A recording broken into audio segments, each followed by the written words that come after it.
আদিল কি তোর হাতে? ওই মুরগি বাচ্চা নিয়ে চলে এসেছিস কেন তুই? মুরগির বাচ্চা হয়েছে। মুরগি বাচ্চা মাগো কি করছিস তোকে? হ্যাঁ ক্যামেরার দিকে তাকা। আদিলের মুরগির বাচ্চা হয়েছে দেখো বন্ধুরা, একটা বাচ্চা উঠেছে আদিলের মুরগির। দেখো আদিল কি করছে ওকে নিয়ে। ওই কি করছিস তুই? মিঠুর দিকে তাকিয়ে আছে। মিঠু তো বাচ্চার দিকে তাকিয়ে আছে। মিঠু বাচ্চার দিকে কি করছো?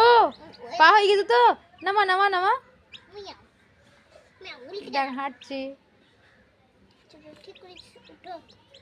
ও মা গো, দেখো বন্ধুরা আদিলের মুরগির বাচ্চাটাকে, কালো সুন্দর বাচ্চা, কত সুন্দর।